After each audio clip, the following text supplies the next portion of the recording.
काली गरीब बहू के घर अमीर खाना। माँ जी, अब मुझसे भूख बर्दाश्त नहीं हो रही है, मैं खाना खा लूं? बिल्कुल भी नहीं। इस घर की रीत है कि बहुएं पति के छोड़े हुए थाली में ही खाना खाती हैं। ज्यादा किलकिल की तो आज ही भूखा रहने को तैयार रहना। कमला कविता के खाने के पीछे अक्सर उसे टोका करती थी। दरअसल कमला हमेशा से गोरी और सुंदर बहू लाना चाहती थी, मगर उसका बेटा रघु कविता के काले होने के बावजूद उसे शादी करके घर ले आया। मगर कुछ ही दिनों में कविता के सामने रघु की हकीकत आ गई। रघु सारा दिन पीकर पड़ा रहता और रात को कविता के साथ अक्सर मारपीट किया करता।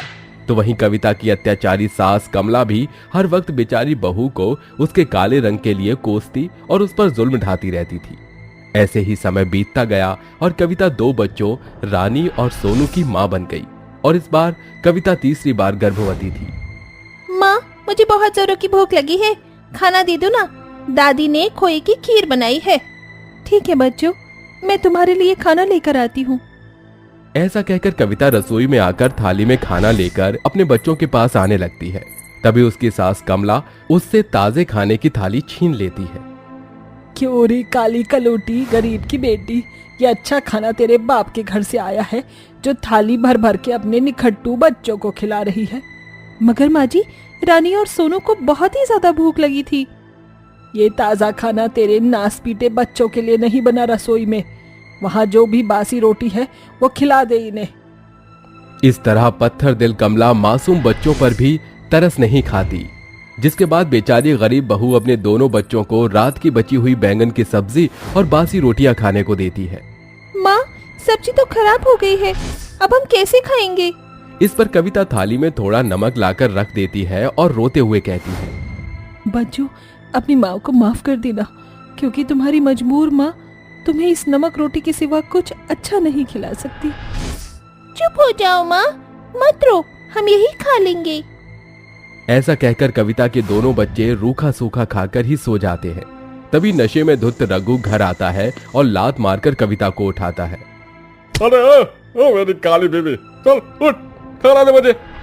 रघु के मुंह से तेज शराब का भभका उठ रहा था, जिससे दोनों बच्चों की नींद टूट जाती है। तभी कविता कहती है, अजी, तुम्हें शर्म नहीं आती क्या? रानी और सोनू बड़े हो गए हैं, मगर अब तक तुमने इनका स्कूल में दाखिला नहीं दिलाया। पूरे वक्त शराब पीते रहते हो। आखिर तुम कमाते धमाते क्यों नहीं? बस सारा दिन निठल्लों की तरह आवारागर्दी करते हो।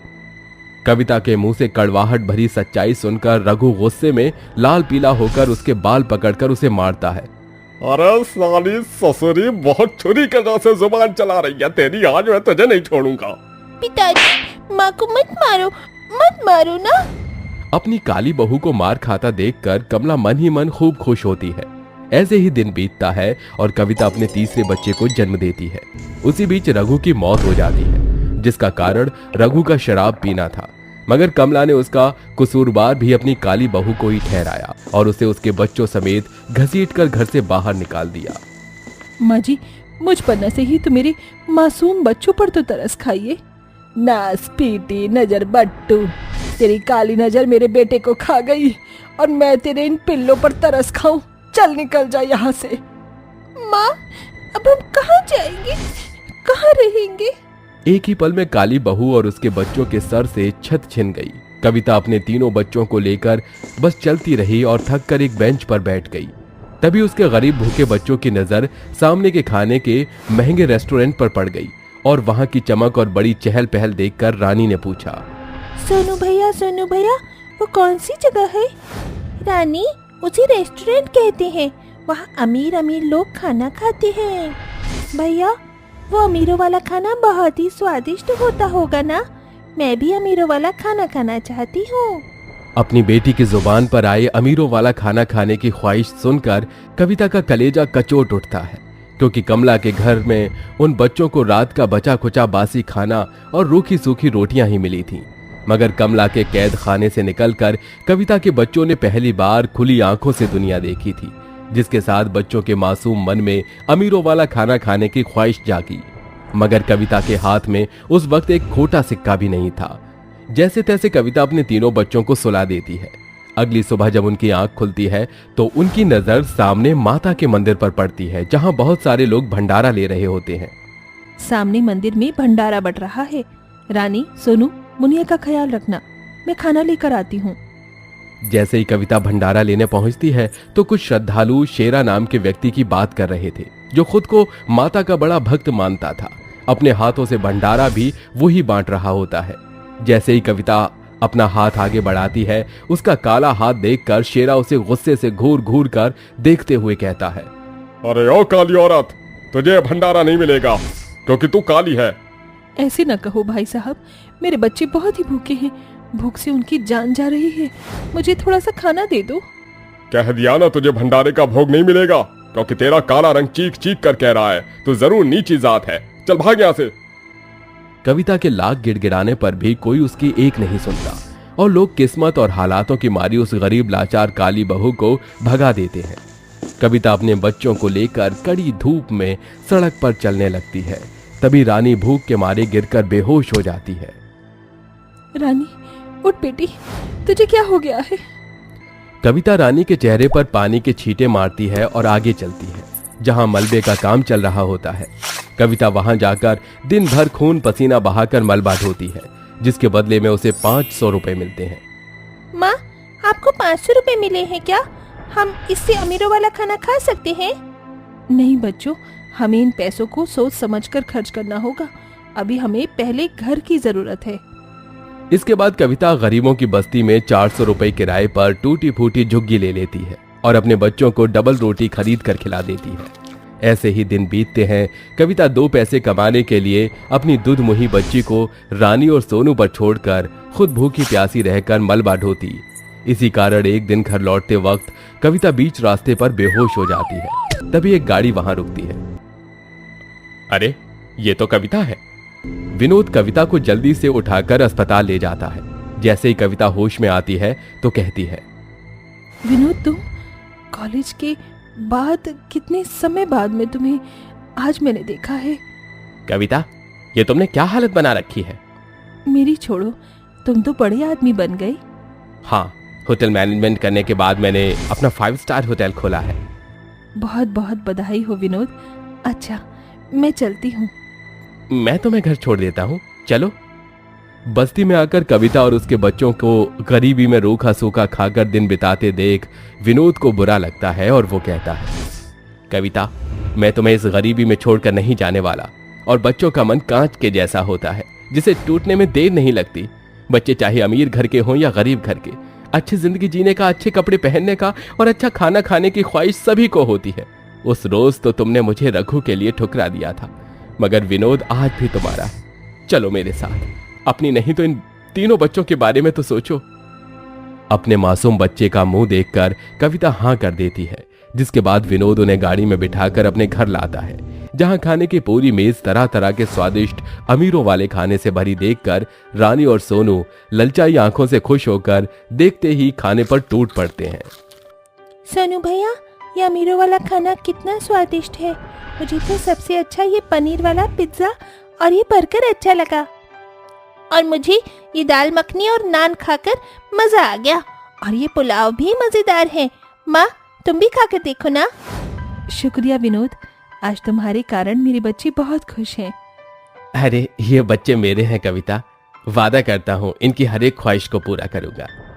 इसी के साथ काली बहू और उसके बच्चों की अमीरों वाला खाना खाने की ख्वाहिश पूरी हो जाती है, जिसके बाद कविता अपनी गुजरी हुई बुरी जिंदगी को भुलाकर विनोद और अपने बच्चों के साथ खुशियों भरी जिंदगी शुरू करती है। सूरजपुर के छोटे से गांव में नीमा अपने माँ बाबा के साथ रहती थी। माँ, बाबा, आज मेरी 12वीं कक्षा का रिजल्ट आ गया है। अच्छा, कितने अंक मिले हैं बेटा? बाबा, मेरी पूरी 90% आई है। वाह मेरी बच्ची, क्या हुआ, कुछ कहना चाहती है क्या? वो माँ, अब मेरी आगे की पढ़ाई का क्या है? कौन सी पढ़ाई? बस 12वीं हो गई, इतनी पढ़ाई काफी है। वैसे भी तुझे कौन सी नौकरियां करनी है? शादी करके चूल्हा और रोटियां ही संभालनी है। माँ, जब शादी होगी हो जाएगी, लेकिन मैं आगे पढ़ना चाहती हूँ। देख बेटा, मैं तेरी बात समझती हूँ, लेकिन हमारा इतना हिसाब नहीं है कि हम तुझे आगे पढ़ा लिखा सके। अपनी माँ की बात सुनकर बेचारी नीमा कुछ भी नहीं बोल पाई। ऐसे ही दिन बीत गए और नीमा की शादी गोपाल नाम के लड़के से हो गई। अब शादी हुए 1 साल हो चुका था। नीमा का पति भी गरीब ही था, लेकिन फिर भी नीमा अपनी जिंदगी में काफी खुश थी। सुनिए जी, ये लीजिए आपका टिफिन। तुम्हारा शुक्रिया नीमा, मैं चलता हूँ। गोपाल अपने काम पर चला गया। अब जल्दी से अपनी नंदों को भी नाश्ता करा देती हूँ, फिर उन्हें भी स्कूल भेज दूंगी। नीमा ने अपने नंदों को बुलाया और फिर उन्हें नाश्ता कराया। ये लो, अब जल्दी जल्दी से खाओ और फिर स्कूल के लिए रेडी हो जाओ।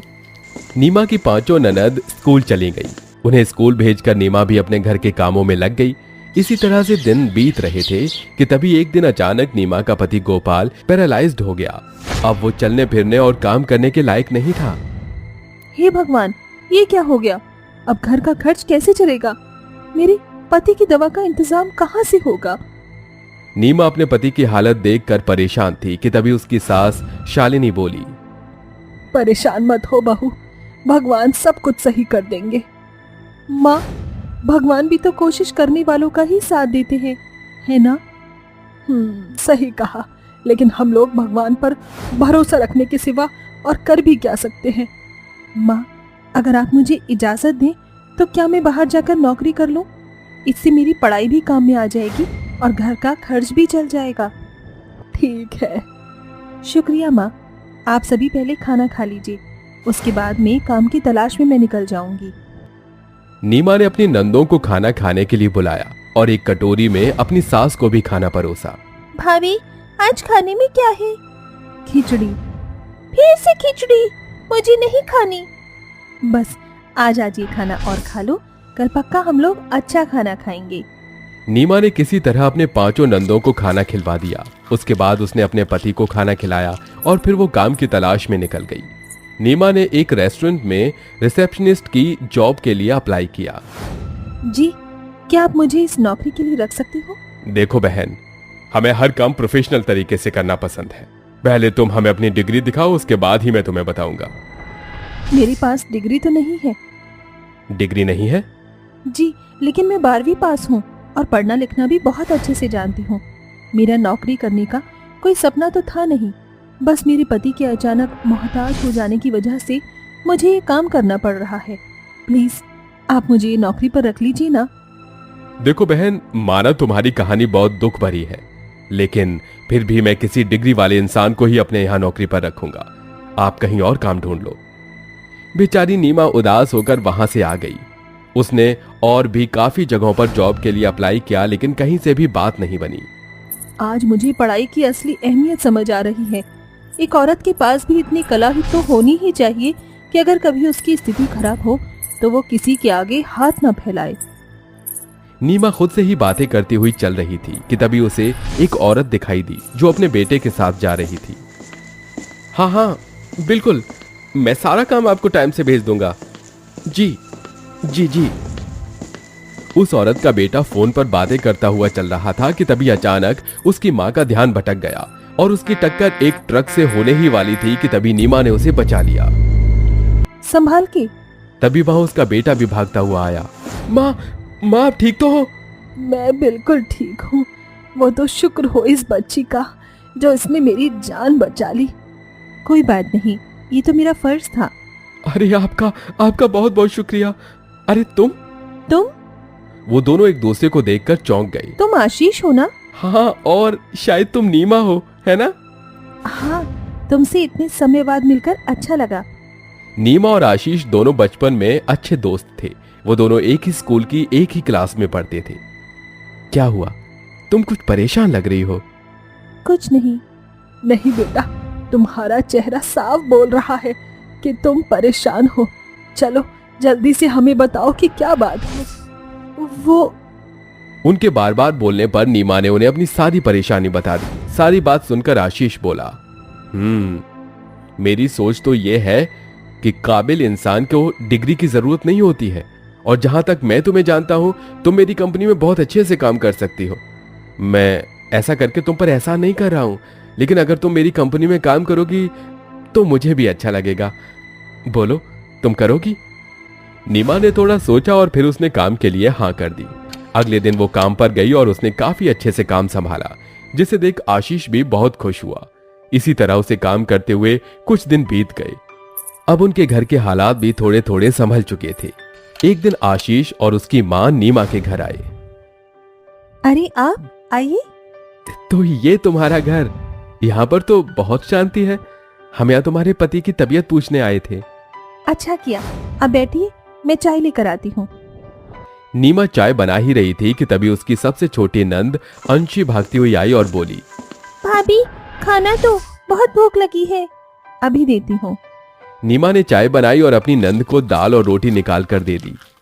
अंशी आशीष के हाथ में पकड़ी चाय को देखे जा रही थी, जिसे देख आशीष सब समझ गया। अरे इधर आओ। मैं? हाँ तुम। ये लो, इसे तुम पी लो। अरे पर हाँ कोई बात नहीं। कुछ देर बाद वो दोनों वहां से उठकर चले गए। रास्ते में जाते जाते आशीष उस मासूम बच्ची का चेहरा भुला नहीं पा रहा था, तो उसने एक फैसला लिया। अगले दिन आशीष और उसकी माँ हाथों में बहुत सारा खाने का सामान लिए नीमा के घर पहुंचे। अरे आप दोनों फिर से? और ये सब क्या है? हाँ, ज्यादा सवाल मत करो और आकर ये केक काटो। केक? अरे अब आ भी जाओ चार्टेड अकाउंटेंट जी। खाने की खुशबू सूंघकर नीमा की सास और नंदे भी वहां खिंची चली आई। वहां केक था, पिज्जा, बर्गर, चिकन और भी बहुत सी चीजें थी जो गरीब लोग बस अपने सपनों में ही खा सकते थे। वाह, ये सब क्या है? भाभी, क्या मैं इसमें से थोड़ा सा ले लूं? अभी लेना, पहले अपनी भाभी को केक काटने दो। नीमा, मुझे तुम्हारा काम बहुत अच्छा लगा और मैंने तुम्हारा प्रमोशन सीए की पोस्ट पर कर दिया है। सच? हाँ, और ये पार्टी उसी की खुशी में है। अब जल्दी केक काटो। नीमा की आंखों में आंसू थे। उसने केक काटा और सभी को खिलाया। उसके बाद सभी घर वालों ने स्वादिष्ट खाना खाया। ये खाना तो एकदम जन्नत है। सच में मजा आ गया। याद भी नहीं कि कितने सालों बाद ऐसा लजीज खाना खा रही हूँ। उन सभी के चेहरे पर एक सच्ची खुशी थी, जिसे देख नीमा भी बहुत खुश हुई। उसने अपने दोस्त आशीष का शुक्रिया अदा किया और फिर अपने काम में खूब मेहनत भी की और पूरी तरह से अपने दिनों को अपनी मेहनत से बदल दिखाया। एक काम को कितनी देर से करने लगी है? तेरा एक काम ही खत्म नहीं होता। अरे दूसरा काम तू कब करेगी? माँ जी, आज थोड़ी तबीयत ठीक नहीं है, इसीलिए काम धीरे धीरे हो रहा है। लेकिन आप चिंता मत कीजिए, मैं जल्दी जल्दी काम करती हूँ। आनंदा एक गरीब औरत थी, लेकिन उसे एक अमीर बहू चाहिए थी। लेकिन स्नेहा ना तो अमीर थी और ना ही सुंदर, जिसके चलते ना ही आनंदा उसे पसंद करती है और ना ही अजीत। अजीत स्नेहा के साथ एक कमरे में तो रहता था, लेकिन हमेशा स्नेहा से दूर रहा करता था, जिसके चलते उनकी शादी को आज 4 साल हो जाते हैं, लेकिन स्नेहा को एक औलाद तक नहीं होती।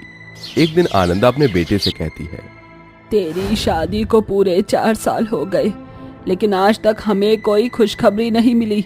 अरे ऐसा कब तक चलता रहेगा? कहीं हमारी बहू बांझ तो नहीं? आनंदा के मुंह से ये बातें सुनते ही अजीत अपने मन ही मन सोचता है, अरे वाह, ये तो सही मौका मिला है। वैसे भी मुझे ये कल्लो पसंद नहीं है। इतनी काली कलोटी लड़की को कौन ही अपने घर में रखना चाहेगा, ऊपर से गरीब भी। अरे बेटा, क्या सोच रहा है? देख, मैं जानती हूँ 4 साल हो गए हैं शादी को, लेकिन अभी तक कोई खुशखबरी नहीं आई है। इसका मतलब इस कल्लो माई में कोई ना कोई खोट है। लेकिन तू चिंता मत कर, मैं तेरी शादी एक सुंदर सी लड़की से करवाऊंगी, जो इस घर को एक वारिस देगी और अमीर भी होगी, साथ में खूब सारा दहेज भी लेकर आएगी। ये सुनते ही अजीत के मन में तो और भी ज्यादा लड्डू फूटने लगते हैं। अरे माँ, बेशक दूसरी शादी करवा देना, मैं इस घर में इसकी सौतन ले आऊंगा, लेकिन लड़की सुंदर होनी चाहिए। ऐसा कहकर अजीत वहां से चला जाता है, जिसके बाद अजीत और उसके माता पिता एक कमरे के घर में सो जाते हैं और अजीत भी न चाहते हुए भी सोने के लिए आ जाता है। जैसे वो कमरे में आकर लेटता है, स्नेहा धीरे आवाज में एक गाना गाने लगती है। कोई नहीं है कमरे में, क्या हंसी मिला है पल, आज शरारत करने दो, काम बाकी करेंगे कल। स्नेहा का गाना सुनते ही अजीत गुस्से से बिलबिला उठता है। क्या है ये सब? कहीं तुम पागल तो नहीं हो गई हो? मैं इस टाइम सो लूंगा या फिर तुम्हारी ये बकवास गाना सुन लूंगा। देखो, कल मुझे नौकरी पर भी जाना है। बिना नौकरी के ये घर नहीं चलता है, इसलिए अपना मुंह बंद करके चुपचाप सो जाओ। रात में अजीत स्नेहा को डांट देता है और उसके बाद सो जाता है। लेकिन बेचारी स्नेहा को बहुत बुरा लगता है और वो रोते रोते सो जाती है। ऐसे ही कुछ दिन बीत जाते हैं और एक दिन आनंदा अपने बेटे की शादी करवा कर अपने घर एक नई बहू ले आती है। अरे आओ आओ बहू, अंदर आओ, तुम्हारा स्वागत है।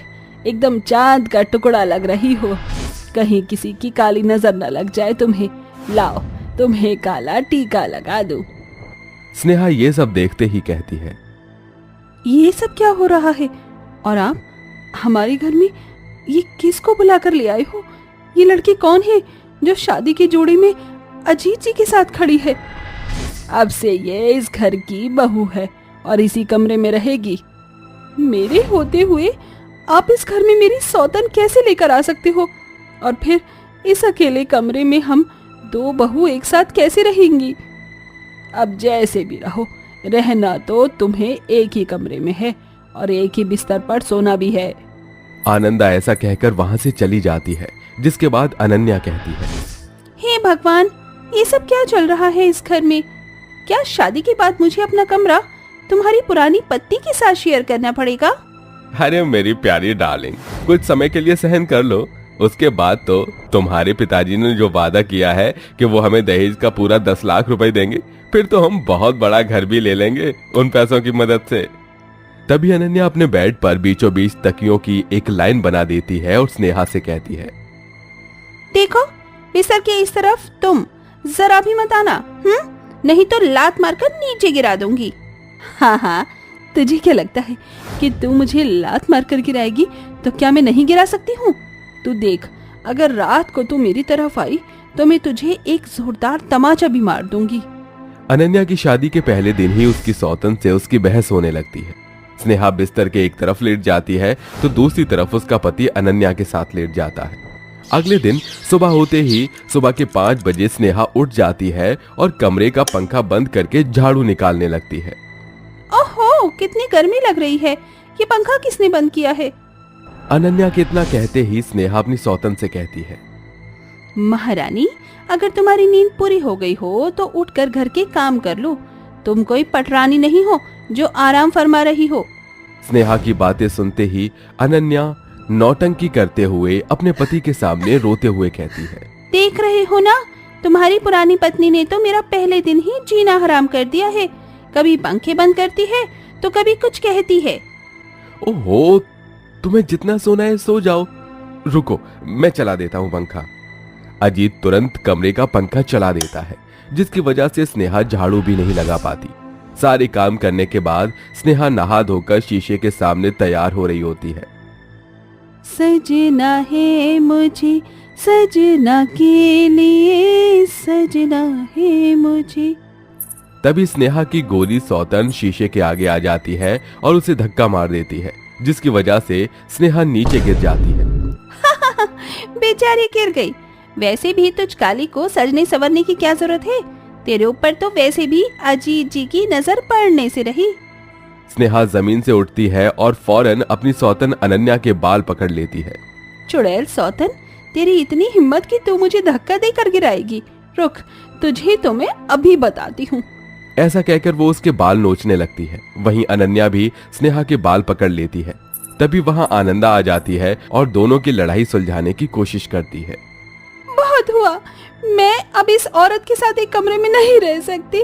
मैं ये घर छोड़कर जा रही हूँ। अनन्या फौरन अपने कपड़े पैक कर लेती है और घर छोड़कर जाने ही वाली होती है। अरे रुक जा बहू, क्यों इस कलमुही के चलते इस घर को छोड़कर जा रही है? देख, कुछ ही समय की बात है, उसके बाद तो मैं तेरा बढ़िया सा कमरा बनवा दूंगी। बस तेरे पिताजी दहेज का पैसा दे दे। ये सुनते ही अनन्या चुप रह जाती है। तभी अजीत आता है और कहता है, अरे अम्मा, कोई पैसा वैसा नहीं मिलने वाला, क्योंकि इसके पिता को बिजनेस में बहुत बड़ा लॉस हुआ है, जिसके चलते इसका खुद का घर नीलाम हो गया है और अब वो एक किराए के मकान में रह रहे हैं। अजी, ये क्या बात कर रही हो आप? हाँ, सच बोल रहा हूँ। अरे वाह, खुदा पहाड़ निकला चूहा। इतनी अमीर बहू लाने का भी कोई फायदा नहीं हुआ। एक फूटी कौड़ी नहीं मिली तुम लोगों को।